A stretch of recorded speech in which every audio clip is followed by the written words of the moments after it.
Yo, what's up mga tropa? Ayan. Today is Sunday, hindi tayo nakapag-rides. Inabot na ako ng oras na siguro, almost 5:30 na ng hapon, magagabi na. So, ano ang reason bakit hindi tayo nakapag-rides? Dahil po dito. Yan, dahil po dyan, yan, di pa nga po tapos, kulang pa po. Pero dahil dyan, tayo hindi nakapag-rides. Ayan po, ang dahilan. Yan.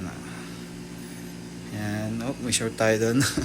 Yan. Oh, pinagmamalaki natin. Isa sa mahirap na ginagawa ko sa buhay ang makapagtapos ng pag-aaral. At ito pang isa dumagdag sa pinakamahirap sa buhay ko, ang isang endurance na ginanap sa Cabanatuan, sa North. Yan, ang Scooter King Endurance Challenge B3 2024. Yan, meron po tayong certificate na nakuha galing sa Scooter King. And syempre, ito, emblem. Emblem po yan, ha. Hindi po siya basta sticker lang. Ano po siya, aluminum. Aluminum po siya. Tapos yung sticker na dapat sa helmet ko nilagay is dito ko nilagay kasi nga gusto ko pag naka-finisher tayo is dito i-frame natin. So ayan po yung I am certified Scooter King. Up! Ayan na po, nakita niyo na po yung pangalan ko. Yan, number 120 po tayo. Ayan po yung natin. Oh, napakaganda po niya, no? Finisher, Scooter King 2024. Ayan po, dahil sa, ayan, Team Graffiti, RS8, Wiltec. Ayan po yung mga yan. Ayan, Evo, GPT, JRP, Race Power, Michelin. Ayan po yung mga sponsor. Ayan po, itsura natin, no? Oh, syempre, nag-stream tayo ng ating opisina. So, maliit na yung opisina dito sa kwarto, yan. Yan po yung ating opisina.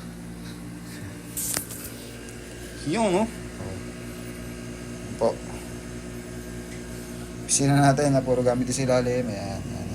Siyempre, nandito yung Scooter King mugs natin, no? Panis.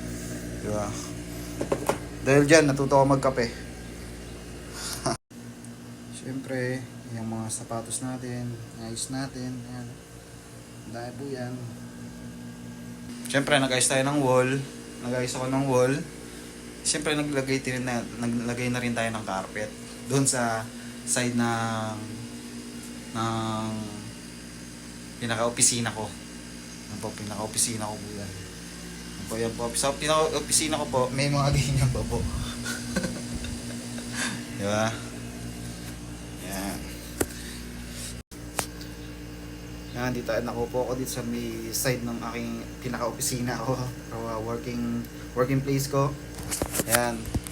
Pakita ko lang yung dalawa sa pinakamahirap na nangyari sa buhay ko na hindi ko isinuko ang makapagtapos ng pag-aaral at ang challenge na inaccept ko sa North, ang Scooter King Endurance Challenge 2024 version 3. So, syempre pinagmamalaki ko kaya pinrame natin. So, yun lang. Naalam nyo na kung anong dahilan bakit tayo hindi nakapag-rides ngayong Sunday. So, yun lang guys. Peace out. Ingat kayo palagi.